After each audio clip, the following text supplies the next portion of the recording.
मुझे नींद दिख रही है।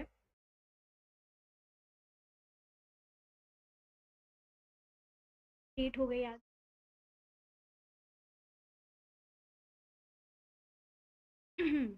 आवाज़ आ।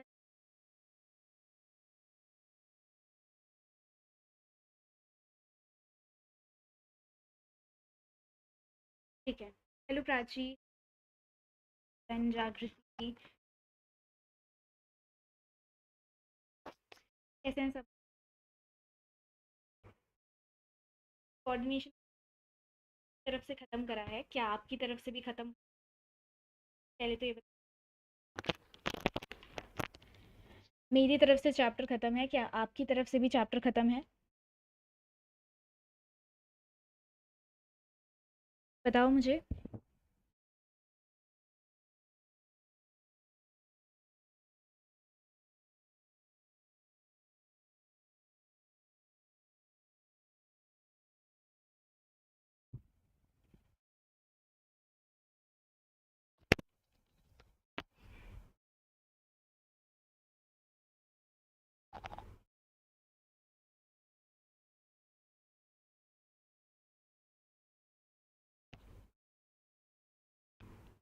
रिवाइज करा सभी लोगों ने?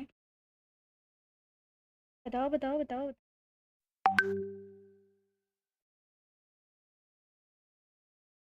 Good evening डोरेमी।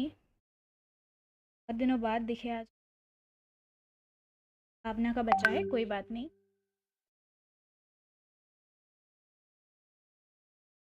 ठीक है। ओके, कोई नहीं, कर लेना। But I would really really suggest, देखो, as you all know, only ये लास्ट चैप्टर है इनऑर्गेनिक का। खुश हो जाओ थोड़ा सा पहले, ठीक है? खुश हो जाओ। ये हमारा ये लास्ट चैप्टर है। इसको, ये हमारा पी ब्लॉक का फर्स्ट लेक्चर, लेक्चर नंबर 1। ठीक है। And I would really really like to appreciate all of us. ठीक है, वाई? बिकॉज अगस्त 1 से स्टार्ट करा था, 24 सितंबर टुडे, ऑलमोस्ट 2 मंथ्स। एंड हम कितने चैप्टर खत्म कर चुके हैं? Periodic, chemical bonding, DNF block, coordination, 4 chapter खत्म कर चुके हैं in less than 2 months. Less than 2 months. और अगर आप टोटल देखो, टोटल पूरे शिवा बैच में physics, bio, chemistry, inorganic, organic सबको मिला के अगर देखो तो आपके कितने चैप्टर्स खत्म हो चुके हैं, राइट? तो just feel happy. And if you have been consistent तो आपका ग्राफ डेफिनेटली ऐसा जा रहा है। ओके। एंड अब हमें जो इस चीज़ पे फोकस करना है, दैट्स जस्ट रिविजन। देखो, मैं पहले ही आपको बता देती हूँ that P block is a chapter जिसमें मैं मेरे लिए पढ़ाने का कंटेंट बहुत कम है, पर आपके लिए लर्न करने का कंटेंट बहुत ज़्यादा है। ठीक है। मैं इसमें क्लास 11th वाले जो टॉपिक्स हैं, क्लास 11th वाला जो पी ब्लॉक एलिमेंट्स है, वहाँ से भी कवर कराऊंगी आपको। ठीक है, पूरा बहुत डिटेल में नहीं, क्योंकि वो रिलेटेड है सपोज, बट क्योंकि हम रिस्क नहीं ले सकते, जितना इम्पॉर्टेंट है, जितना बेसिक है, जितना आपको पता होना चाहिए, उतना वी विल स्टडी, क्योंकि कहीं ना कहीं वो चीज़ें आप पीरियोडिक में ऑलरेडी पढ़ के आए हो। ठीक है, उसी का थोड़ा सा डिटेल वर्जन इस चैप्टर में हम करने वाले हैं। तो we can not take risk. NTA can से बाद में कि ये क्वेश्चन पी ब्लॉक से था ही नहीं, ये तो आपका पीरियोडिक से क्वेश्चन था। ठीक है, so we do not want to risk that. तो लेट्स शुरू बोल रही हूँ मैं। Let's begin our session. ठीक है। इससे पहले मैं आपको बता देती हूँ about personal mentorship. See, I do not want to say this again and again, but यार, this is the best thing you can ever do for your NEET prep. Any one can ever do. मैं आपको actual में assure कर सकती हूँ that लोग 1.5 lakh 1 lakh coachings में देते हैं as fees, and they still join this program. Why? क्योंकि वहाँ पे उनको कोई मेंटोर करने के लिए नहीं है, वहाँ पे उनको कोई क्लैरिटी के लिए नहीं है। मतलब वहाँ पे they do not have that emotional, you know, that how to manage their emotions, how to manage their mental health during the preparation, because it's a lot. है कि आपके बहुत सारे अप्स आएंगे, बहुत सारे डाउन्स आएंगे, but there has to be someone who is there to have your back and always support you no matter what. Right? तो उसी चीज़ के लिए we have this personal mentorship, ठीक है? You can get flat 1000 rupees off. Hi Shiv, hello. Who is this Bangalore biology? I do not understand what you are asking. You are asking, I do not know, please write it clearly, ठीक है? तो one on one interaction मिलता है आपको। आपको कोई भी दिक्कत है अपने पूरे दिन में, आई नो यहाँ पे बहुत सारे बच्चे ड्रॉपर्स हैं, बहुत सारे बच्चे 12th के साथ वाले हैं, बहुत सारे बच्चे पार्शियल ड्रॉपर्स भी हैं।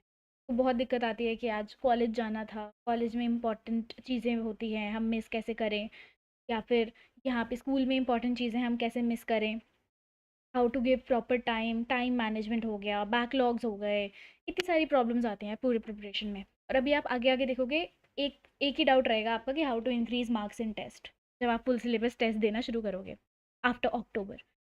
तो उस टाइम पे लेने से अच्छा आप अभी ले लो, क्योंकि उस टाइम पे मैं आपको बोलूँगी ना तो आप रिग्रेट कर रहे होगे कि हमने ये 2 महीने पहले क्यों नहीं ले लिया। And I do not want that situation to occur for you, ठीक है? Hi hi Neha, hello hello, S G gaming, ले gaming, whatever, hi hello, ठीक है? तो मैं वही आपको बोल रही हूँ, रिग्रेट करने से अच्छा है अभी से लेके चलो, ठीक है? We have mentors from top most AIIMS, from Maulana Azad, we have mentors from every top most medical college जहाँ आप सपना देखते हो जाने का, ठीक है? So I am actually urging you, अभी नहीं लिया तो बाद में देर हो जाएगी, बाद में एक्चुअल में देर होगी। एंड एक्चुअली ये जो 2 मंथ्स है ना, this is actually the rank making time. इस टाइम पे जो बच्चे पढ़ रहे हैं ना एक्चुअल में, they are the one who are going to be actually clearing the NEET, क्योंकि लास्ट में सब पढ़ते हैं और सबसे स्टार्टिंग स्टार्टिंग में भी सब पढ़ते हैं जोश जोश में। बीच में जिसका जोश हाई रहता है ना, एक्चुअल में वही क्लियर कर। ओके, तो I really really want you, अभी तक नहीं लिया है ये, ले लो। I am actually assuring you, आपके टेस्ट का एनालिसिस, आपके पूरे दिन में क्या क्या करा उसका एनालिसिस, कोई आपको डांटेगा, कोई किसी का आपको डर होगा, या कोई आपको अप्रिशिएट करेगा, राइट? किसी भी चीज़ की दिक्कत है, it has to be solved, ठीक है? You can not overthink, you can not कि मैं, हाँ मैं पढ़ने बैठी हूँ, मैं डीपीपी सॉल्व कर रही हूँ, लेकिन ना मैं बीच में अचानक से ओवर थिंक करने लग गई, वाई? बिकॉज मुझे तो समझ ही नहीं आ रहा कि मैं इतना पढ़ूँ कैसे। You can not afford to waste your time, you can not afford. अच्छा, AIIMS Rishikesh is your dream college? Okay, तो आपको उसकी कट ऑफ पता होनी चाहिए। 710 है शायद उसकी कट ऑफ, या 700 प्लस ही होगी, राइट? चलो आज सब लोग चार्ट में जोश के साथ ज़रा लिख दो अपने ड्रीम कॉलेज का नाम। आइदर अगर अगर डिसाइडेड नहीं है तो write doctor and your name, that will give you a motivation, trust me, that will give you a motivation to deal with this chapter, जो कि थोड़ा घुमा के। कितने लेक्चर लगेंगे इस चैप्टर के? इस चैप्टर के मैं फोर लेक्चर्स तो लूँगी, like 3 lectures for theory and 1 for your question practice, ठीक है? फटाफट से कमेंट्स में लिख दो, either write your dream college या फिर write doctor dash your name, ठीक है? उसके बाद हम शुरू करेंगे ये chapter with lots of enthusiasm, and I actually want you to make you learn all the concepts, all the रटने वाला part in the class itself, ताकि आप घर जाके बस रिवाइज करो। एंड इन चैप्टर्स की मैंने आपको बताया था, डी ब्लॉक और ये पी ब्लॉक जो है आपका, ठीक है? इसमें जो भी रटने वाला पार्ट है ना, जैसे इसमें रिएक्शंस वाली जो पार्ट थी, वो सब आप एक स्टिकी नोट लो, स्टिकी नोट पे लिख के अपनी दीवार पे अपने स्टडी टेबल के सामने चिपका दो। रोज़ पढ़ते टाइम एटलीस्ट एक बार आपकी नज़र उस पर जानी चाहिए। And you actually actively recall करना, देखो खुद को टेस्ट करो कि मुझे कितना याद है, कितना याद नहीं है। अगर याद है तो वेल एंड गुड, आपका एक और बार रिवाइज हो जाएगा। याद नहीं है तो याद होते रहेगा। अभी तो बहुत टाइम है हमारे पास, 6 मंथ्स में आप रोज़ एक चीज़ को देखोगे तो याद नहीं होगा क्या? ऑफ कोर्स होगा, ठीक है? तो अपने स्टडी टेबल के आगे ऐसे स्टिकी नोट्स लगा के, जो जो चीज़ें आपको याद नहीं हो रही हैं, जहाँ दिक्कत आ रही है, जो लग रहा है कि यहाँ से क्वेश्चंस आ रहे हैं लेकिन मुझे याद नहीं रह रहा, उन चीज़ों को लिख के चिपका लेना है, ठीक है? डन, शुरू करें? तो देखो, इसका बेसिक इंट्रो तो मैंने आपको पीरियोडिक प्रॉपर्टीज़ में दे ही दिया था, है ना? दिया था ना? बस फिर उसी को आज कंटिन्यू करेंगे। तुम लोग चैट में लिख नहीं रहे क्या? Okay okay, very good. जो बच्चे लिख रहे हैं, they will actually one day actually see that turned into reality. जो interact नहीं कर रहे हैं मुझसे, please interact because that will motivate you and me both. Okay, चलो शुरू करते हैं without any further ado. तो आपको पता ही है पी ब्लॉक एलिमेंट्स यार, फिर से I have done so much मेहनत फॉर योर नोट्स, इतना सुंदर लिखा है यार, तुम्हारी दी बहुत मेहनत। मैं एक्चुअली में पूरा ऐसे छान मार के एनसीईआरटी को वो पॉइंट्स निकालती हूँ, एकदम शॉर्टेस्ट पॉसिबल वे में लिखती हूँ, so that you know actually you can just read once and सब कुछ याद आ जाए। Okay, very good. Doctor Jagriti, doctor Prachi, Riyaz, doctor Bhavna, doctor Harshit, doctor Suhasini. Okay, डोरमी का नाम ये है। ओके डोरमी, आज पता चल गया मुझे आपका नाम। Doctor Abhilipsa, yes. ओके, चलो। The last electron enters in P subshell. P block के जितने भी एलिमेंट्स होते हैं उनका जो लास्ट इलेक्ट्रॉन होगा वो पी सबशेल में जाएगा, तभी तो उसका नाम पी ब्लॉक में है। ऐसे ही हम करते हैं ना, अगर लास्ट इलेक्ट्रॉन एस में जा रहा है तो वो एस ब्लॉक में होगा, लास्ट इलेक्ट्रॉन अगर पी में जा रहा है तो वो पी ब्लॉक का होगा, अगर डी में जा रहा है तो डी ब्लॉक का, एफ में जा रहा है तो एफ ब्लॉक का, राइट। तो इसमें हमारे 6 ग्रुप्स होते हैं, ठीक है। P block comprises of your 6 groups. कौन कौन से? ग्रुप 13, 14, 15, 16, 17 एंड 18, ठीक है। अब मैंने आपको बताई थी इसका, जैसे अगर आपके पास किसी भी एलिमेंट का इलेक्ट्रॉनिक कॉन्फ़िगरेशन दिया हुआ है, okay let's say it is for example it is an it is NS2 NP2, कौन बताएगा मुझे ये कौन से ग्रुप में आएगा? टेल मी इट्स ग्रुप का नंबर। मैंने बोला था पीरियोडिक रिवाइज करके आने के लिए, फटाफट से मुझे बता दो कौन से ग्रुप में आएगा ये। NS2 NP2, which group will you assign?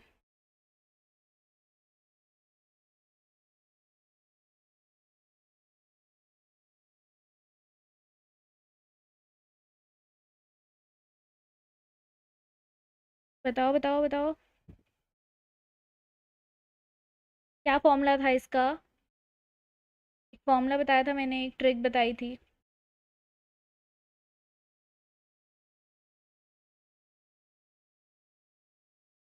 Second group, second group, are you serious बच्चे? क्या हो गया सबको? ऐसे डराओ मत मुझे प्लीज, क्या हो गया? रिवाइज करके नहीं आए? क्या हो गया, क्या हो गया?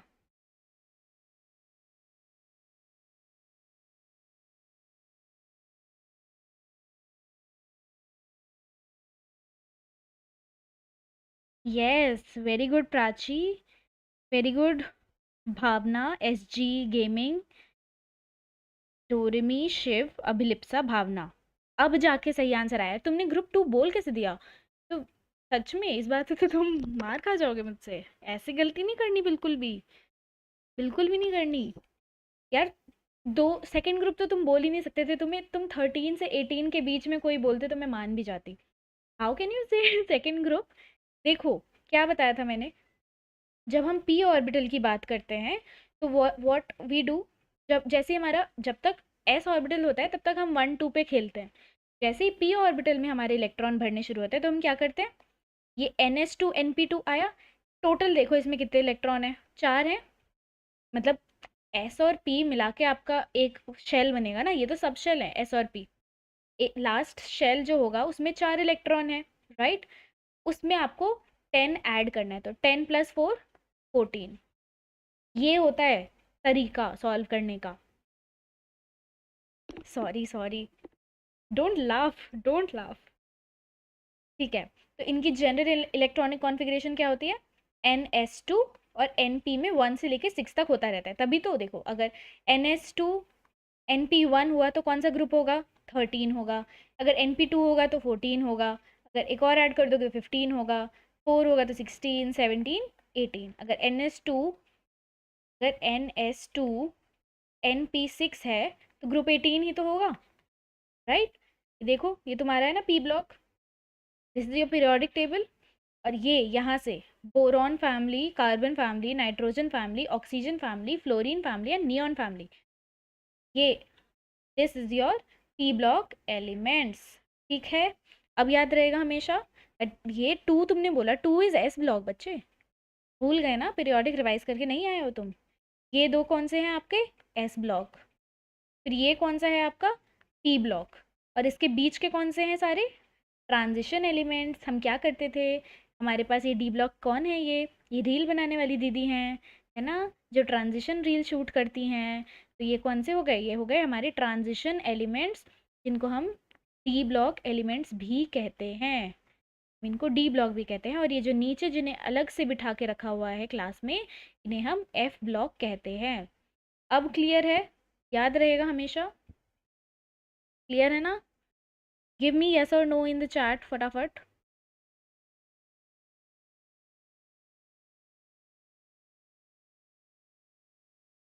ओके,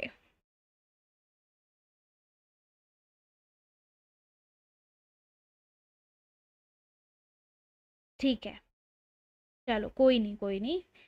बट कभी भी थोड़ा दिमाग लगा के बोलना चाहिए। ठीक है, इतना दिमाग लगाओ बस कि मैं तुम्हारा मजाक ना उड़ा पाऊँ, बस उससे ज़्यादा नहीं लगाना। ठीक है, जैसे तुम तो हो ही इंटेलिजेंट, हर चीज़ का आंसर तो सही सही देते हो। कभी कभी गलती करते हो ना, मुझे बहुत अच्छा लगता है। चलो अब देख लेते हैं इनका ऑक्सीडेशन स्टेट। तो यहाँ पे मैंने आपके देखो कितना सुंदर टेबल बनाया हुआ है। ग्रुप 13, 14, 15, 16, 17, 18। इसमें मैंने क्या करा है बेसिकली,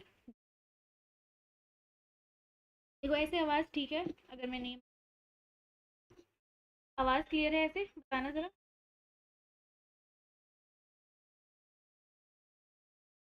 क्लियर है ना आवाज़? तो देखो ग्रुप 13 की इलेक्ट्रॉनिक कॉन्फ़िगरेशन लिखो आप। अच्छा, अब ठीक होगी? अब फाइन? तो देखो, तुम ग्रुप 13 की, कोई हाँ बोल रहा है, कोई नहीं बोल रहा है। अब बताओ अब। Hello hello, mic testing, mic testing. लो नहीं, ठीक है। शिव अपना वो वॉल्यूम बढ़ा दो, स्पीकर कनेक्ट कर लो। मैं तो कह रही हूँ फुल वॉल्यूम पे बजाओ एकदम मेरा लेक्चर। वो बड़े बड़े स्पीकर लगा लो, फिर सुनो एकदम मज़े से। हाथ में कोल्ड ड्रिंक वोल्ड ड्रिंक रखो, बस नाचते नाचते पढ़ना। Our class is a vibe. ठीक है, चलो ठीक है। ग्रुप 13 की तुम्हें क्या करना है, तुम्हें सबसे पहले इसकी इलेक्ट्रॉनिक, अरे अरे, इलेक्ट्रॉनिक कॉन्फ़िगरेशन लिख देनी है। ठीक है, इलेक्ट्रॉनिक कॉन्फ़िगरेशन लिखने के बाद तुम क्या करोगे, तुम देखोगे, तुम्हें मैंने ये पीरियोडिक में भी बताया था, एक बार फिर से आज बता देती हूँ। Your lower oxidation state and your higher oxidation state. तो देखो, अगर तुम्हें कभी भी बोला कि लोअर ऑक्सीडेशन स्टेट इसकी कितनी होगी, तो पी ऑर्बिटल में जितने इलेक्ट्रॉन हैं, that is your lower oxidation state. Whereas अगर अगर हम हायर ऑक्सीडेशन स्टेट की बात कर रहे हैं, हायर ऑक्सीडेशन स्टेट मतलब एस में कितने इलेक्ट्रॉन है प्लस पी में कितने इलेक्ट्रॉन है। जैसे ग्रुप 13 में NS2 NP1 है, मतलब 2 + 1 = 3। तो ये जो 3 है ये हमारी हायर ऑक्सीडेशन स्टेट हो गई। ठीक है, लोअर मतलब कि उसने अपने इनर ऑर्बिटल, जो इनर्ट ऑर्बिटल था, यू रिमेंबर, एस में एस ऑर्बिटल वाला जो इलेक्ट्रॉन है, अगर उसने वो नहीं दिया, मतलब लोअर ऑक्सीडेशन स्टेट। अगर उसने अपना सब कुछ दे दिया, जी जान मन, दिल, दिमाग, किडनी, लिवर सब दे दिया, मतलब हायर ऑक्सीडेशन स्टेट। वैसे ही ग्रुप 14 के लिए देखो, अगर सिर्फ NP2 वाला 2 इलेक्ट्रॉन्स दिए हैं तो +2 होगा। लेकिन अगर ये दोनों इलेक्ट्रॉन दे दिए, मतलब चारों इलेक्ट्रॉन दे दिए, ये 2 + 2, तो कितने हो गए हमारी ऑक्सीडेशन स्टेट? +4। वैसे ही अगर सिर्फ NP3 वाले इलेक्ट्रॉन्स दिए हैं तो +3 हो गया, बट अगर 2 + 3 दिए हैं तो +5 हो गया। अगर एन सिर्फ ये NP4 वाले दिए हैं तो +4, NP2 + 4 वाले दिए हैं तो +6। वैसे ही सिर्फ 5 तो 5, 5 + 2 तो 7, यहाँ पे सिर्फ 6 दिए तो 6, अगर 2 वाले भी दे दिए तो +8। क्लियर है इतना? क्लियर है? क्लियर है? फटाफट करते हैं इसको, ये हमने पढ़ा हुआ है ऑलरेडी पी ब्लॉक में, पीरियोडिक में। फिर मैं inert effect, inert pair effect शुरू करूँगी।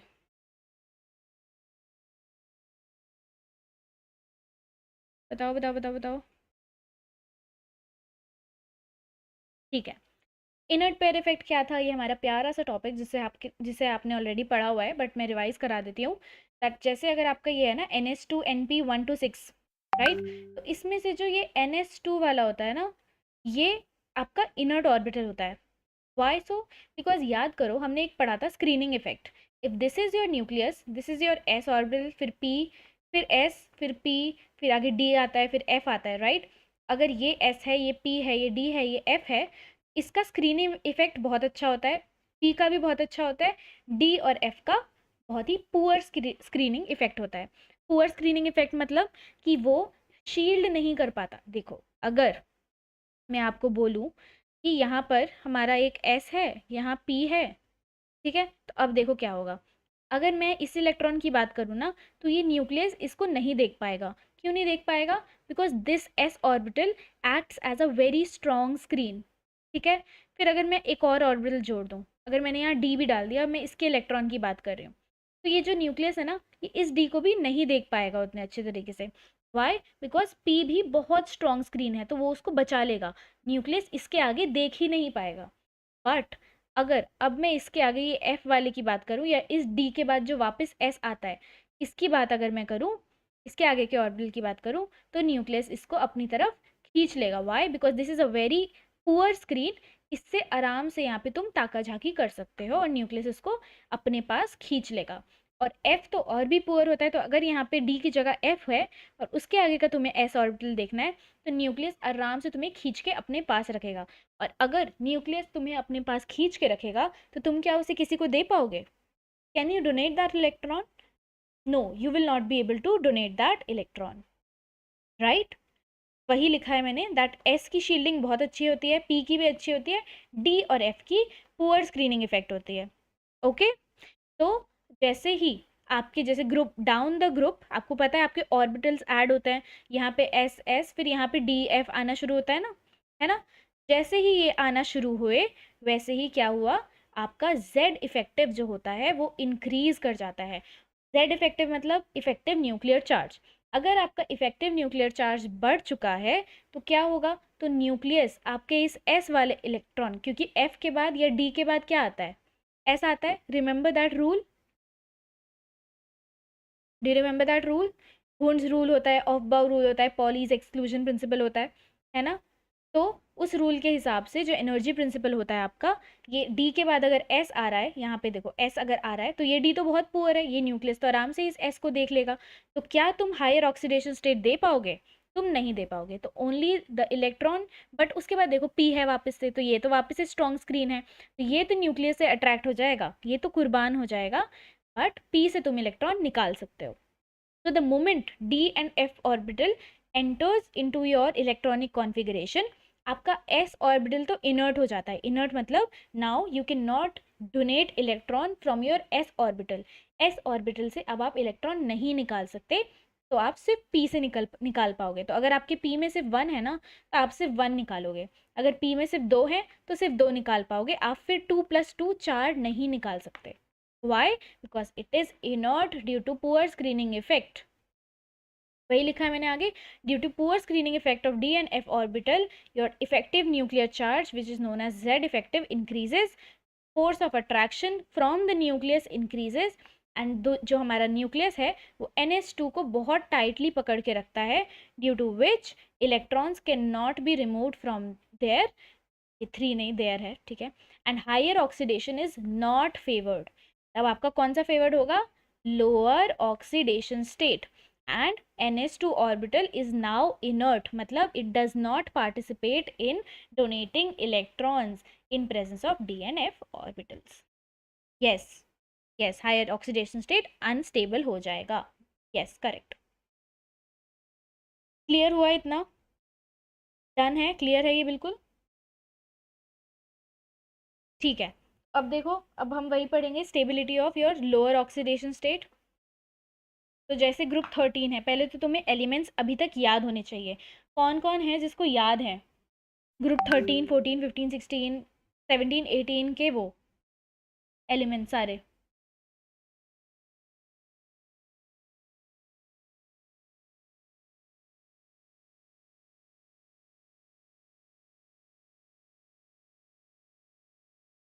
याद है? गुड। जिसको नहीं याद है प्लीज़ याद कर लो। I have given some tricks in your periodic वाला lecture. Please go and attend that, ठीक है। उससे आपको ट्रिक से याद हो जाएगा, एंड याद होना चाहिए, बिकॉज आपको पेपर में ऐसे आएगा कि इसका ऑर्डर लिख के बताओ, तो याद होना चाहिए, याद करना पड़ेगा, ठीक है। तो ग्रुप 13 देखो, group 13 is always your boron family. इसकी ट्रिक टू रिमेंबर क्या थी? तुम एक याद करो, एक लैपटॉप बैग, 13 मतलब लैपटॉप बैग, तो एक बैग जिसमें कौन सा प्रोसेसर है? इंटेल का प्रोसेसर है, ठीक है। Your boron, aluminium, gallium, indium, thallium, done. Bag Intel, bag Intel, हुआ याद, ठीक है। तो देखो, अगर मैं लोअर ऑक्सीडेशन की स्टेट की बात करूं, तो कौन सा ज़्यादा स्टेबल होगा? डाउन द ग्रुप, देखो ऐसे मूव करते हैं, दिस इज आवर ग्रुप, तो हमें पता है down the group F orbital add होता है, तो यहाँ पर हमारा इनर्ट पेयर इफेक्ट सबसे ज़्यादा मैक्सिमम होगा, तो यहाँ पे कौन सा ऑक्सीडेशन स्टेट फेवर्ड होगा? लोअर ऑक्सीडेशन स्टेट, तो यहाँ पे सबसे ज़्यादा, फिर ऐसे करके ये डिक्रीज होता है, तो down the group lower oxidation state की stability decreases, increases down the group lower oxidation state की stability increases, क्लियर है। Whereas stability of higher oxidation state, जब यहाँ पे +3 आ गया, मतलब तुम एक इलेक्ट्रॉन पी से दे रहे हो और 2 इलेक्ट्रॉन एस से दे रहे हो, 1 + 2 = 3, तो ये जो 3 इलेक्ट्रॉन है, इसकी जो स्टेबिलिटी है, हायर ऑक्सीडेशन स्टेट की जो स्टेबिलिटी है, that will decrease down the group. ये तुम्हें अगर कॉन्सेप्ट आ गया तो तुम आराम से लर्न कर सकते हो, इसमें रटना नहीं है, इसमें समझना है, जहाँ रटना होगा वहाँ मैं बताऊंगी, ठीक है। ग्रुप 14 का भी देख लेते हैं, सेम है, 15 16 17 18 सब में सेम है, सेम कॉन्सेप्ट लगेगा। तो यहाँ पे देखो इसकी ट्रिक क्या थी? सिसी, सिसी मतलब बहन, सिसी जी मेरे संग पाव भाजी खा लो, ठीक है। सिसी मतलब सी सी, इसको तुम सिसी बोलोगे ना, राइट। जी, जी जर्मेनियम, मेरे एस एन संग पीबी पाव भाजी खा लो, that's the trick to remember. D और N H after T L, N H मतलब, आई डू नॉट अंडरस्टैंड यार, फिर से लिखो, क्या डाउट है? फिर से इसमें देखो, लोअर ऑक्सीडेशन स्टेट जो है वो डाउन द ग्रुप इंक्रीज करेगी, ठीक है, एंड जो आपका हायर ऑक्सीडेशन स्टेट है वो डिक्रीज करेगी, ठीक है। इसलिए आगे जाके हम ये भी पढ़ेंगे दैट वाई इज Pb+2 अ reducing agent and why is Sn+2 is a oxidizing agent। क्यों?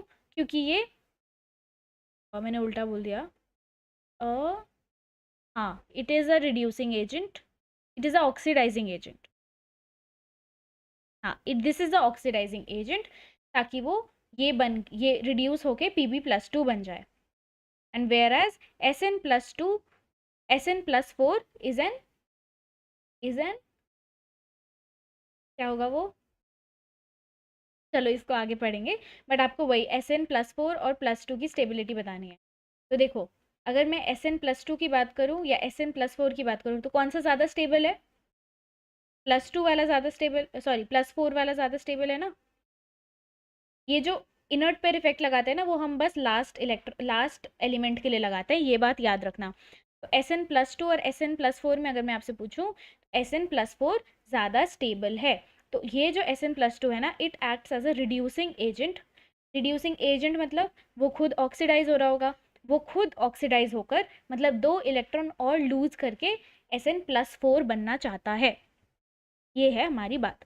अब उसके आगे देख लो, anomalous behaviour of noble gases, तो इनका स्मॉल साइज होता है, हाई इलेक्ट्रोनेगेटिविटी होती है, हाई आयनाइजेशन एनर्जी होती है, और एब्सेंस ऑफ डी ऑर्बिटल। यहाँ पे देख लो थोड़ा सा, नोबल गैस नहीं, नोबल गैस नहीं होगा, फर्स्ट एलिमेंट वाला होगा ये, ठीक है। ये सबके लिए सेम होता है, तो मैं एनसीईआरटी से देख लेना एक बार। प्राची ज़्यादा स्टेबल, ये एसएन, तुम देखो इनर्ट पेयर इफेक्ट जो होता है ना, वो प्रोमिनेंट सिर्फ लास्ट एलिमेंट के लिए होगा। इस पूरे सीरीज में अगर मैं तुमसे पूछूं कि कहाँ पर इनर्ट, अगर मैं तुमसे पूछूं TL+ ज़्यादा स्टेबल है या TL+3, बताओ मुझे। Tl प्लस ज़्यादा स्टेबल होगा। वहीं अगर मैं पूछूं इंडियम प्लस ज़्यादा स्टेबल होगा या इंडियम प्लस 3, तो तुम्हें लगेगा दैट इंडियम प्लस ज़्यादा स्टेबल है, बट नहीं, it is the second last element, उसमें +3 ज़्यादा स्टेबल होगा। ओके, बस लास्ट एलिमेंट के लिए you go with lower oxidation state, बाकी सब में हाई हाई वाला ज़्यादा फेवर्ड होता है। ठीक है, वैसे ही इसमें थैलियम सॉरी इसमें पीबी में आपका लोअर ऑक्सीडेशन स्टेट होगा फेवर्ड, बस एसएन में हाई ऑक्सीडेशन स्टेट फेवर होगा। अब मुझे बताना सर लेड कौन सा होता है, और लेड एंड टिन, टिन का फॉर्मूला बताना ज़रा मुझे। इसमें से लेड कौन है और टिन कौन है, बताओ मुझे।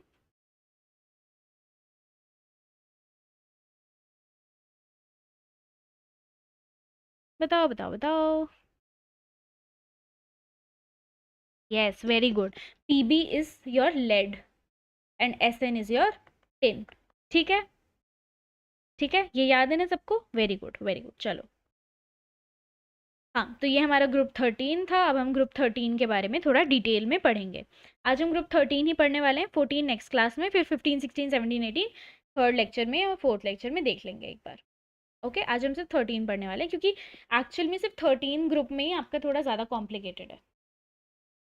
ठीक है, इतना समझ आया। फिर देखो, अभी तुम देखोगे सेम पीरियोडिक वाली चीज़ें रिपीट होने।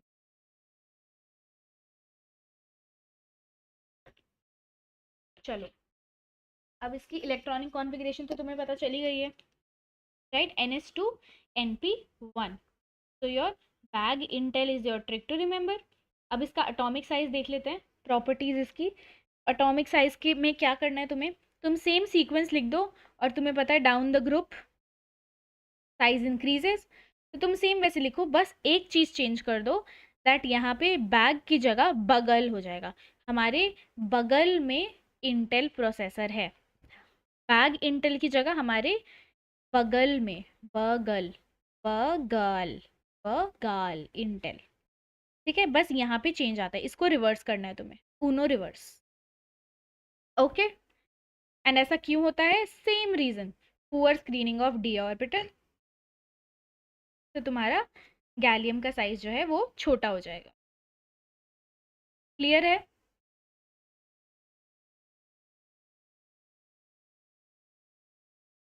ओके, अब वहीं देखो आयोनाइजेशन एनर्जी, फिर से ये हमने पढ़ा था ना, हमें क्या करना है, जो न्यू है, जिन्होंने पीरियोडिक नहीं पढ़ा वो सुन लो, बाकी सबको तो पता ही होगा। हम ऐसा एक डब्लू बनाते हैं और उसमें सीक्वेंस वाइज सारे एलिमेंट्स लिख देते हैं। यहाँ पे लिखा हमने बोरॉन, फिर एल्यूमिनियम, फिर गैलियम, फिर इंडियम, फिर थैलियम, है ना? फिर उसको हम क्या करते हैं, हमें क्या करना है, ये जो इंडियम वाला पॉइंट है ना, इसको पकड़ के नीचे खींच दो। खींचा, तो खींचने के बाद तुम्हारा स्ट्रक्चर कैसा बन जाएगा, कुछ ऐसा, ऐसा। ठीक है, अब तुम्हें क्या क्या करना है, तुम्हें इस सीक्वेंस में, यहाँ इस सीक्वेंस में लिख दो, तो यहाँ पे तुम्हारा बोरॉन आएगा, फिर उसके बाद तुम्हारा थैलियम आएगा, फिर तुम्हारा गैलियम आएगा, फिर एल्यूमिनियम आएगा, और सबसे नीचे इंडियम आएगा। ये बात क्लियर है? बिल्कुल क्लियर है ये बात? आता है नहीं, फिर हमने पीरियोडिक में पढ़ा था, तुम्हें ये डब्लू बनाना है। ठीक है, फिर उसके बाद यहाँ से पकड़ के उसको नीचे खींच देना है, तो कैसा बन जाएगा वो, कुछ ऐसा बन जाएगा। ओके, चलो ठीक है, इसमें भी ये सीक्वेंस तुम्हारा बनता है, क्योंकि यार ये थोड़ा ना अटपटा याद करने में, इसलिए मैं ये डब्ल्यू वाली ट्रिक बताती हूँ।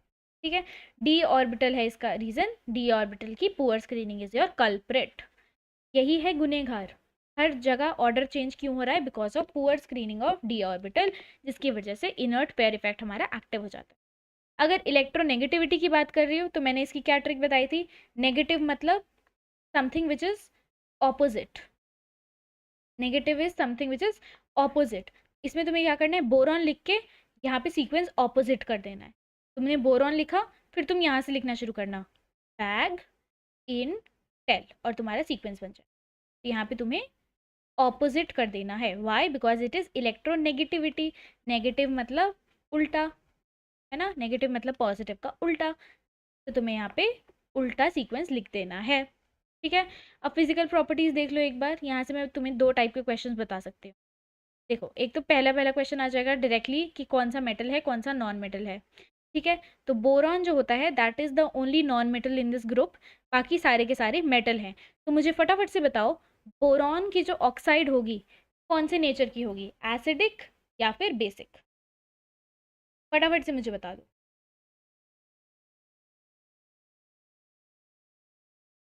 बताओ बताओ बताओ बताओ।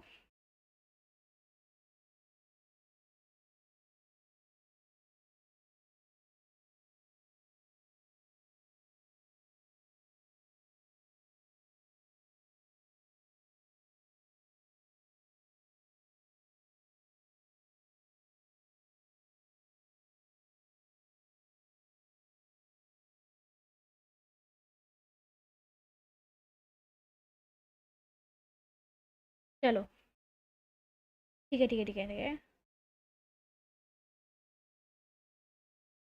यस, एसिडिक होगा। तो हमारा हमेशा नॉन मेटल ऑक्साइड जो होती हैं वो एसिडिक होती है, और मेटल ऑक्साइड्स क्या होती हैं, बेसिक। बट ट्विस्ट क्या है यहाँ पे, दैट एल्यूमिनियम की क्या होती है, एम्फोटेरिक। ओके, ठीक है, क्लियर है, क्लियर है ना? तो ये तुम याद करना, कई कई बार पूछ लेते हैं दैट बोरॉन की जो ऑक्साइड है, स्टेटमेंट बेस्ड क्वेश्चन में तुम्हें डीपीपी में भी मिलेगा ऐसा क्वेश्चन, कि बोरॉन का जो ऑक्साइड है वो एसिडिक होता है या बेसिक होता है। तो तुम्हें पता होना चाहिए दैट क्योंकि it is a non metal, तो उसका ऑक्साइड क्या होगा, एसिडिक। देखो एनसीईआरटी में कहीं ये लिखा ना हो, पर तब भी तुमसे ये पूछ सकते हैं। Why? Because this chapter is linked to periodic.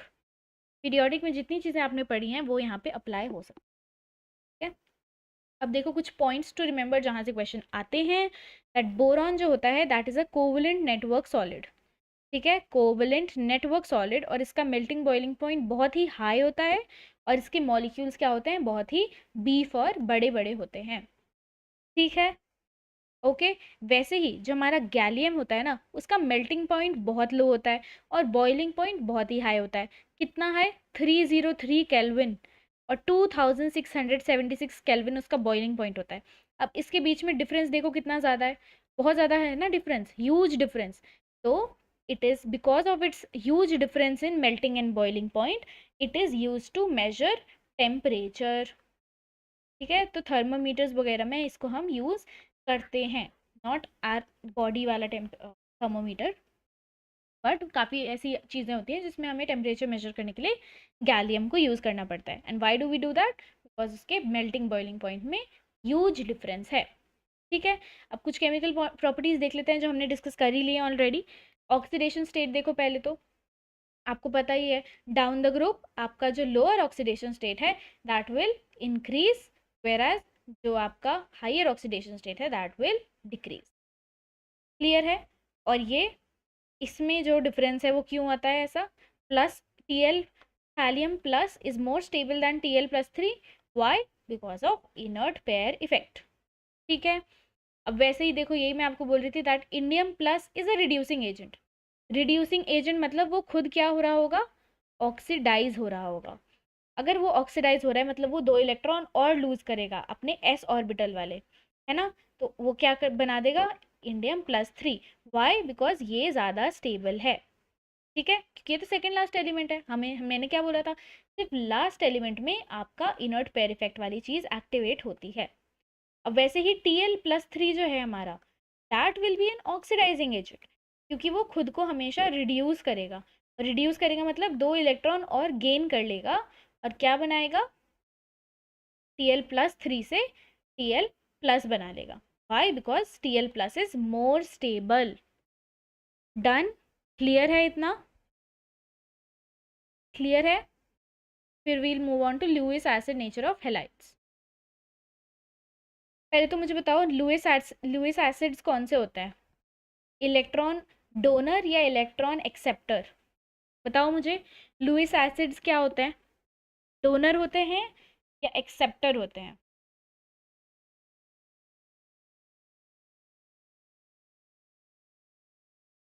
चलो ठीक है, क्लियर है। प्राची, जागृति, डोरेमी, ईरा, शिव, बताओ लुईस एसिड्स क्या होते हैं, डोनर या acceptor? Very good Prachi, Lewis acids हमारे क्या होते हैं, इलेक्ट्रॉन एक्सेप्टर, वो दूसरों से लेते हैं इलेक्ट्रॉन, ठीक है। तो हमारे जो जैसे बोरॉन की अगर मैं आपकी हेलाइड्स की बात करूँ, this x can be your fluorine, chlorine, bromine, iodine, ठीक है, यस इलेक्ट्रॉन एक्सेप्टर होते हैं। तो देखो इसका जो स्ट्रक्चर बनता है, this is trigonal planar, right, ये हमने केमिकल बॉन्डिंग में पढ़ा था ना, ट्राइगोनल प्लेनर स्ट्रक्चर बनाता है ये आपका, एक एक्स यहाँ, एक एक्स यहाँ और एक एक्स यहाँ, यहाँ पे दो एम्प्टी, राइट। तो ये कितने बॉन्ड्स बनाते हैं, 3 बॉन्ड्स, 3 बॉन्ड्स मतलब कितने इलेक्ट्रॉन, 6 इलेक्ट्रॉन। क्या इसका ऑक्टेट कंप्लीट हो रहा है, बताओ मुझे, क्या इसका ऑक्टेट कंप्लीट हो रहा है, नहीं हो रहा है। ऑक्टेट के लिए आपको कितने इलेक्ट्रॉन चाहिए, 8 इलेक्ट्रॉन। यहाँ पे मतलब ये इलेक्ट्रॉन क्या है, इलेक्ट्रॉन डेफिशिएंट है, मतलब ये क्या करेगा, it will gain electron, and क्योंकि it is an electron acceptor, it will be a A for acceptor, A for Lewis acid, yes, good, ठीक है। अब चारों हेलाइड का स्ट्रक्चर देख लो, BF3 का कुछ ऐसा स्ट्रक्चर होता है, Cl3 का ऐसा, Br3 का ऐसा, आयोडीन 3 का कुछ ऐसा। अब देखने वाली बात इसमें ये है, अब तुम देखो, तुम्हें पता है दैट ये जो बोरॉन है, दिख रहा होगा आई गेस, अब ये स्ट्रक्चर को देखो, ठीक है, ये जो तुम्हारा बोरॉन है ये क्या है, इलेक्ट्रॉन डेफिशिएंट है, और ये जो फ्लोरीन है इसके पास लोन पेयर तो होंगे ही, है ना, इसके पास 3 लोन पेयर्स हैं, राइट। तो it will try to donate electron, right. अगर ये इससे इलेक्ट्रॉन लेगा तो इसमें कौन से शेल में इलेक्ट्रॉन होते हैं, 2p, और बोरॉन में भी कौन से शेल में इलेक्ट्रॉन होते हैं, 2p। तो क्या ये कंपैटिबल है, 2p में क्या हो जाएगा, बैक बॉन्डिंग हो जाएगी। वाई बैक बॉन्डिंग क्यों कहते हैं इसको, क्योंकि ये सेम ही orbital, same family, same category, मतलब 2p में है ना दोनों के लास्ट इलेक्ट्रॉन्स, तो इनका जो बॉन्ड फॉर्म होगा that will be very very strong. BF3 में बहुत ही ज़्यादा स्ट्रॉन्ग बैक बॉन्डिंग होती है। अब वहीं BCl3 में देखो, इसमें यहाँ पे 2p है, अगर ये Cl देना चाहेगा तो इसमें कौन सा होगा, 3p होगा, तो this will be less efficient. Bromine में देखो, यहाँ पे 2p और यहाँ पे 4p आ जाएगा, this will again be very very less efficient.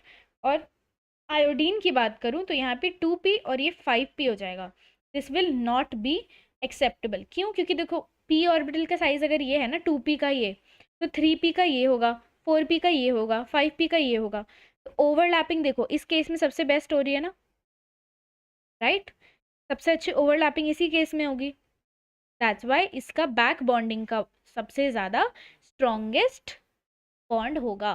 तो ये सीक्वेंस आपका कभी कभी एग्जाम में डायरेक्टली पूछ लिया जाता है। फ्लोरीन में क्योंकि it has 2p bond sharing, का सबसे ज़्यादा स्ट्रॉन्गेस्ट होगा। वेयर एज अगर मैं लुईस एसिड नेचर देखूँ ना, तो इसको रिवर्स कर देना। लुईस एसिड मतलब इलेक्ट्रॉन लेने की एबिलिटी, राइट। अगर देखो तुम BF3 में देखो, ये इतने अच्छे से इससे ऑलरेडी इलेक्ट्रॉन ले रहा है, अगर अगर इसने इलेक्ट्रॉन ले लिया इतने अच्छे से 2p बॉन्ड बना के, तो इसका तो ऑक्टेट भर जाएगा फिर, है ना, इसका ऑक्टेट तो भर जाएगा, फिर ये इलेक्ट्रॉन डेफिशिएंट रहेगा ही नहीं। अगर इसने एक लोन पेयर इससे ले लिया तो इसके तो 8 इलेक्ट्रॉन्स कंप्लीट हो जाएंगे, फिर ये थोड़ी रहेगा electron deficient, right. So it will be a poor Lewis acid, BF3 is a poor Lewis acid. Why, क्योंकि ये F जो है, ये जो फ्लोरीन है, ये इसको इलेक्ट्रॉन डोनेट कर देता है, जिसकी वजह से अब ये इलेक्ट्रॉन एक्सेप्ट नहीं कर सकता, क्योंकि इसका ऑक्टेट ऑलरेडी कंप्लीट हो चुका है। वेयर एज आयोडीन में देखो, ये इसको दे ही नहीं पाएगा, बिल्कुल कंपैटिबिलिटी मैच ही नहीं हो रही, राइट। तो it will still remain as a Lewis acid, ये चाहेगा कि कोई ढंग का बंदा आके मुझे इलेक्ट्रॉन देकर जाए, this I is not enough for me. ये बात क्लियर हुई, मुझे बताओ, ये कुछ न्यू पढ़ा हमने अभी, क्लियर हुआ, किसी को कोई डाउट तो प्लीज मुझसे पूछो।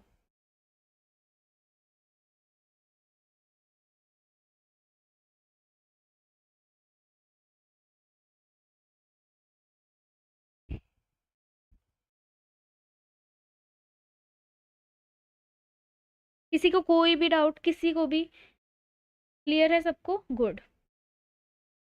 किसी को कोई डाउट है, you can definitely ask me, ठीक है, शर्माना नहीं है, डाउट को अपने पास रखना नहीं है।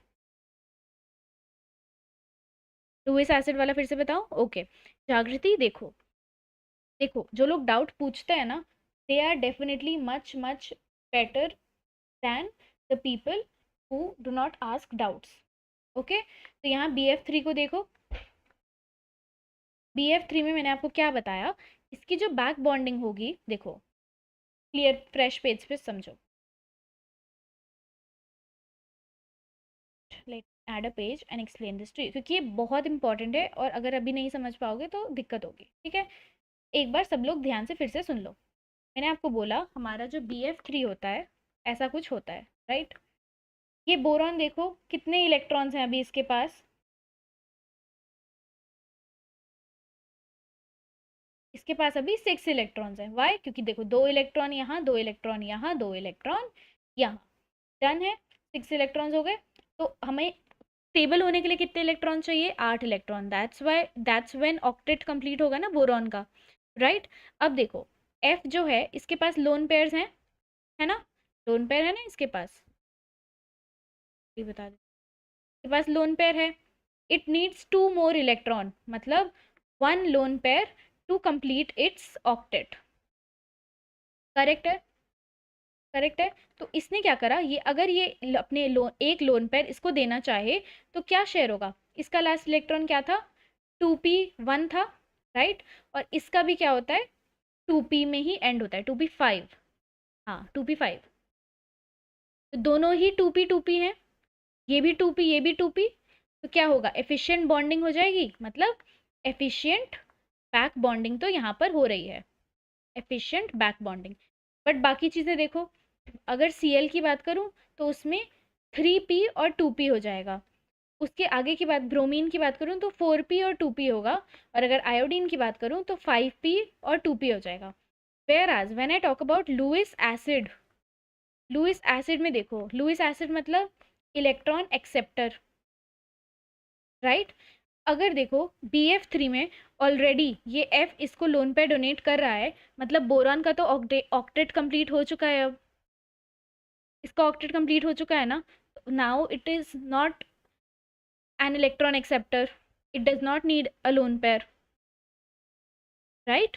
अब थोड़ी चाहिए उसको इलेक्ट्रॉन अपना ऑक्टेट कंप्लीट करने के लिए, उसको तो ऑलरेडी दे दिया फ्लोरीन ने, है ना। तो now it is not a good Lewis acid. Whereas अगर मैं BI3 की बात करूँ, अगर वहीं मैं अगर BI3 आपको बोलूँ, BI3, ठीक है, तो इसमें क्या होगा? इसमें 2p 5p होगा। This is very very unstable and very very you know incompatible. ये कभी नहीं चाहेगा, क्योंकि देखो 2p का साइज इतना होता है, 5p का साइज इतना होता है, क्या इसमें इफेक्टिव ओवरलैपिंग हो पाएगी? नहीं हो पाएगी ना। तो इट विल स्टिल वांट कि कोई और आए और मुझे इलेक्ट्रॉन दे दे, क्योंकि ये आयोडीन तो नहीं दे पाएगा, ठीक है। That's why it will be a good Lewis acid, इसका लुइस एसिड नेचर जो होगा वो अच्छा होगा। क्लियर है सबको? अब क्लियर है?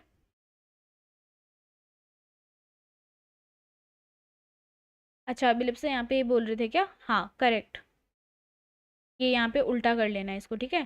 दिस इज योर Cl और यहाँ पे ब्रोमीन, ठीक है। ओके ये करेक्ट कर लेना, इसी का बिल्कुल ऑपोजिट लिखना है। अब AlCl3 को देख लो एक बार ज़रा।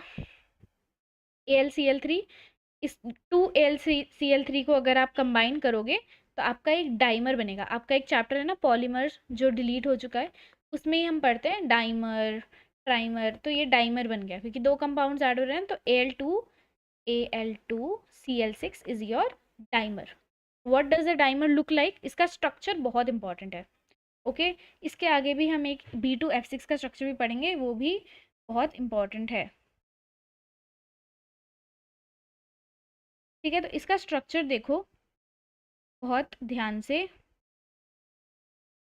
इसका स्ट्रक्चर ना कुछ ऐसा है, आपको 2 एल्यूमिनियम दिख रहे होंगे, 2 एल्यूमिनियम देखो, 2 एल्यूमिनियम, राइट। फिर 6 Cl, एक Cl यहाँ, एक यहाँ, एक यहाँ, एक यहाँ, एक यहाँ, एक यहाँ, ठीक है।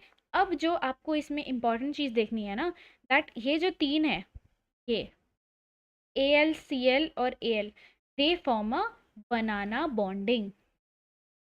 ठीक है, what is banana bonding we will discuss in next class, अभी नहीं ध्यान देना आपको उस बात पे, बस इतना याद रखो कि इसमें यहाँ पे बनाना बॉन्डिंग होती है। देखो बनाना जैसा स्ट्रक्चर बन रहा है ना, राइट, बनाना जैसा स्ट्रक्चर बन रहा है, it is known as banana bonding. और कैसी banana bonding, 3 centres with 4 electrons. Why, देखो 3 सेंटर है ना, this is a centre, this is a centre और दिस इज अ सेंटर, और इलेक्ट्रॉन कितने हैं इसमें, यहाँ पर 2 और यहाँ पर 2, मतलब 4 इलेक्ट्रॉन है।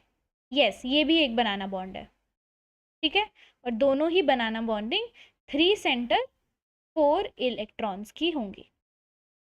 क्लियर है। अब इसमें देखो क्लोरीन को आप क्या बोलोगे, इसमें क्लोरीन सेम नहीं है, 2 टाइप के हैं। ये जो ग्रीन वाले हैं ना, इसको हम बोलते हैं ब्रिज हेड क्लोरीन, ठीक है, इसको बोलते हैं ब्रिज हेड क्लोरीन।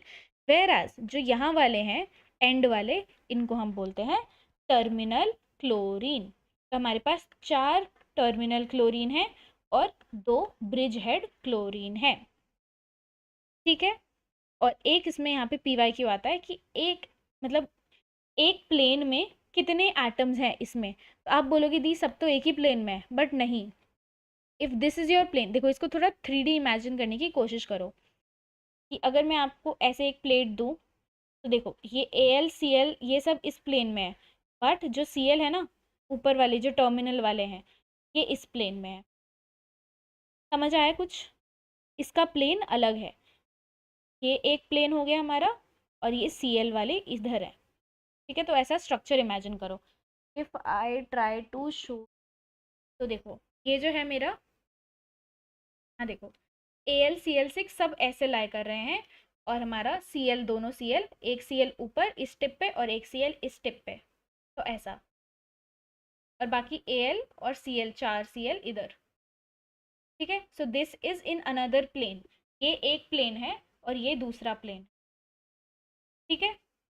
तो आपके एक प्लेन, मैक्सिमम प्लेन किस में है, इसमें कितने है, 2 एल्यूमिनियम और 4 क्लोरीन, और ये 2 क्लोरीन अलग से हैं, ठीक है। क्लियर हो गया होगा इतना। बाद एक और टॉपिक पढ़ लेते हैं, हाइड्रोलिसिस। व्हाट इज हाइड्रोलिसिस, आपको सीधा इसमें वाटर ऐड करा, ठीक है। तो अगर मैं BCl3 में वाटर ऐड कराऊँ, ठीक है, अगर H2O इसमें ऐड कराऊँ, क्या बनेगा, देखो एक Cl हटा के, मेरा स्ट्रक्चर ये था ना, ये Cl, इस Cl को हटा के यहाँ पे आप OH लगा, BCl2OH, फिर आप 2 वाटर और ऐड करा दो, यहाँ पे एक H2O, एक OH, सॉरी, एक OH, और यहाँ पे भी OH और यहाँ पे भी OH, that becomes your BOH3 which is also known as orthoboric acid. आगे पढ़ेंगे कंपाउंड्स ऑफ बोरॉन में।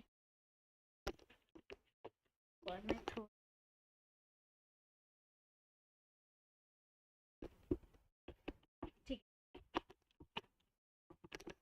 ये हम पढ़ेंगे आगे, आपका ऑर्थोबोरिक एसिड, और कितने बहुत सारे बोरैक्स होता है, बोरिक एसिड होता है, ऑर्थोबोरिक एसिड होता है, ये सब हम नेक्स्ट लेक्चर में पढ़ेंगे। इसमें अब आपने बोला कि एक और वाटर ऐड करा देता हूँ, आपने क्या क्या मिला आपको, B+ और OH4- आयन, ठीक है। तो आपको क्या पता चला कि इसकी मैक्सिमम कोवेलेंसी कितनी, अगर आप बोलो कि दी एक और वाटर ऐड करा दो, B+OH5 बन जाएगा, तो मैं आपको बोलूँगी नहीं, नहीं बनेगा। क्यों नहीं बनेगा, क्योंकि इसमें मैक्सिमम कोवेलेंसी ही 4 है, NS1 NP2 मैक्सिमम इतना ही तो था, पी ऑर्बिटल, सॉरी बाकी के पी ऑर्बिटल को मिला के सिर्फ 4 ही पोजीशन है इसके पास खाली, ठीक है। वहीं अगर आप बोलो कि दी AlCl3 को देख लेते हैं, इसमें आप ऐड कराओ वाटर, आपको क्या मिलेगा, AlH2O6 3-। अब आप बोलोगे दी यहाँ पे तो सिर्फ 4 है, यहाँ पे 6 कैसे, क्योंकि ये थर्ड पीरियड में आता है, यहाँ पर d ऑर्बिटल्स की एंट्री हो जाती है। d ऑर्बिटल्स की एंट्री मतलब एम्प्टी d ऑर्बिटल्स हैं इसके पास, तो इसकी मैक्सिमम कोवेलेंसी कितनी हो जाएगी, 6, और इसका कौन सा हाइब्रिडाइजेशन होगा, sp3d2, और यहाँ पे हाइब्रिडाइजेशन है sp3। क्लियर है। एल्यूमिनियम के पास empty, this is very very important, very frequently repeated PYQ, ठीक है, के पास एम्प्टी d ऑर्बिटल्स होते हैं, जिसकी वजह से it can form AlH2O6, has empty d orbitals. Done है? तो आओ ज़रा मुझे क्वेश्चन बताओ फटाफट से। क्लियर है सबको इतना? आज के टॉपिक्स में कोई भी डाउट तो मुझसे पूछो फटाफट। सब समझ आया सबको? क्लियर है एकदम? ठीक है, बताओ चलो। आज का तुम्हारा question number 1। Amongst the following which metal exists in liquid during summer? अब देखो, मैंने तुम्हें जो मेल्टिंग एंड बॉइलिंग पॉइंट वाली चीज़ बताई थी ना, उसको अगर रिलेट करोगे तो तुम आंसर निकाल दोगे। Okay, Prachi is saying gallium, Abhilipsa is also saying gallium. बाकी सब भी बोलो। गुड, करेक्ट, गैलियम, क्योंकि मैंने आपको बताया था इसके मेल्टिंग बॉइलिंग पॉइंट में बहुत ज़्यादा डिफरेंस होता है। ठीक है। Now thallium shows stable +1 oxidation state because, why so? High nuclear charge है, shows inert pair effect, amphoteric character, या हायर रिएक्टिविटी? बताओ बताओ बताओ बताओ। Okay, Prachi is saying option number 2। सिर्फ प्राची पढ़ रही है क्या यहाँ पे? बाकी सबके आंसर क्यों नहीं आ रहे फटाफट? जल्दी बोलो। It should be fastest fingers first. Good, option number 2 is correct. यहाँ पे सिर्फ 3 बच्चे पढ़ रहे हैं ना? सॉरी, 4, 1 2 3 4 5, सिर्फ 5। जल्दी रिप्लाई करो, I will only wait for 5 seconds। Which member of group 13 does not generally exhibit the group valency in its compounds? बताओ, घुमा के पूछे है वही सेम चीज। बताओ बताओ बताओ बताओ।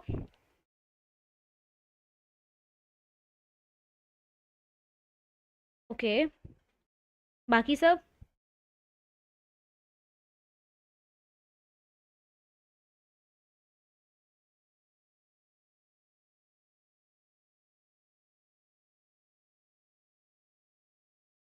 ओके, ऑप्शन नंबर 4 बोल रहे हो, वेरी गुड, यस। सिर्फ लास्ट एलिमेंट जो होता है उसमें, क्योंकि पुअर स्क्रीनिंग इफेक्ट हम कंसिडर करते हैं, तो इनर्ट पेयर इफेक्ट हमारा एक्टिवेट हो जाता है। ठीक है, अब ये बताओ, BOH3, इसमें एक और H2 ऐड कराने के बाद B+OH4- बन गया। In the above reaction BOH3 works as a Lewis acid, Lewis base, salt, none? बताओ कैसे एक्ट कर रहा है ये? लुईस एसिड की तरह, लुईस बेस की तरह, कैसे एक्ट कर रहा है ये? Okay, Prachi saying Lewis acid. बाकी सब?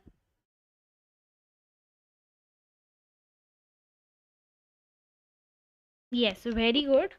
लुईस एसिड की तरह एक्ट कर रहा है, क्यों? क्योंकि देखो ना, वो ऐड करा रहा है ना, इलेक्ट्रॉन ऐड ऐड कर रहा है, is accepting an electron, right? So it will be a Lewis acid. ठीक है, चलो, so that's it for today.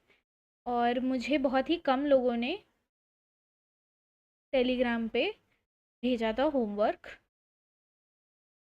जो भी मैंने दिया था आपको, तो मैंने नोट करा था, ऑब्वियसली आपके मेंटर्स को भी बताया था। तो आज का होमवर्क देख लो अपना।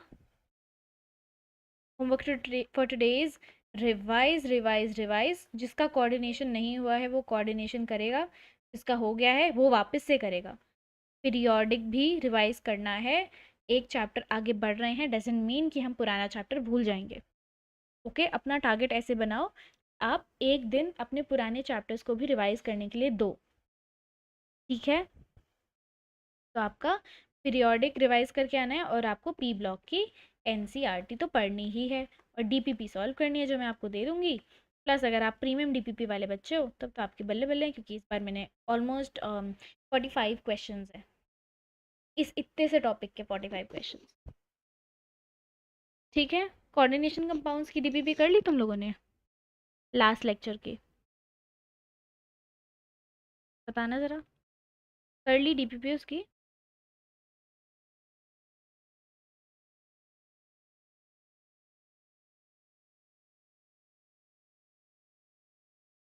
चलो ठीक है, जिसने नहीं करी है कर लेना प्लीज़। ठीक है, उसमें आइसोमेरिज्म के बेसिस पर बहुत सारे क्वेश्चंस हैं, and that is very very important.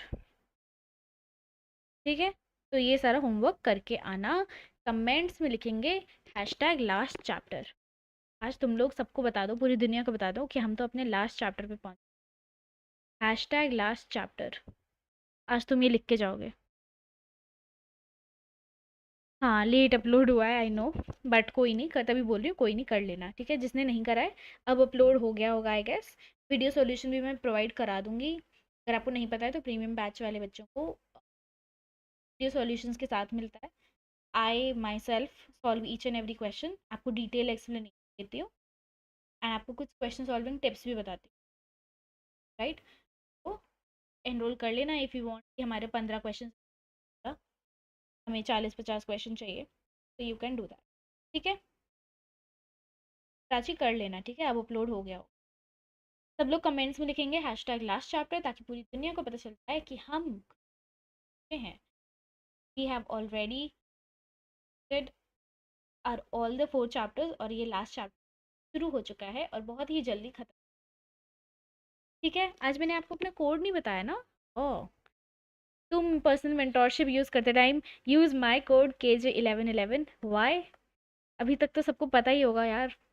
क्यों यूज़ करोगे मेरा code? Because this has this angel number 1111 and trust me, this is an angelic number. आपकी जो गार्डियन एंजल होते हैं वो आपको गाइड करते हैं, वो आपको हेल्प करते हैं अपने गोल की तरफ रीच करने में। You want to purchase personal mentorship, go for it, use my code, you will get flat ₹1000 off. Very very limited seats are left, क्योंकि मैं बता रही हूँ नीट पास आ रहा है। जैसे जैसे पास आएगा, जैसे ही नवंबर शुरू होगा ना, वैसे ही तुम देखना सीट्स ही नहीं होंगी personal mentorship, right. Because personal mentorship ऐसा तो है नहीं कि हम हलवा बांट रहे हैं। We actually have to pay attention to every one of you. उस टाइम पे तुम बोलोगे कि दी अब ले लेते हैं, तो नहीं हो पाएगा, आई एम टेलिंग यू, ठीक है। अभी ले लो, उस टाइम प्राइस हाइक हो जाएगा, फिर तुम बोलोगे कि दी फिर से ऑफर लाओ। तो प्लीज़ अभी जाके ले लेना, जिसने भी नहीं लिया है, ठीक है। होमवर्क करके आना, कमेंट्स में लिखना हैशटैग लास्ट चैप्टर। डन? कोई डाउट है किसी को? डाउट नहीं है तो I will and this session, ठीक है। चलो फिर, सेट फॉर टुडे। थोड़ी क्लास लेट हुई आज हमारी, बट ओके, कोई नहीं, इतना तो कर ही सकते हो। तो आई लव यू ऑल, ठीक है, चलो okay then, bye bye, take care, rest करो, हैव डिनर अगर नहीं करा तो, एंड देन रिवाइज करके सो जाना, ठीक है। Thank you everyone, thank you, thank you. Next lecture हमारा कल ही है, ठीक है। प्लीज़ रिमेंबर, क्लास हमारा कल ही है, कल कल ही है हमारा सेकंड लेक्चर, तो प्लीज़ रिवाइज करके आना, DPP में दे दूंगी, तुम्हारे पास सुबह पूरा टाइम है, कर लेना, ओके। चलो, thank you everyone, thank you, bye bye, take care.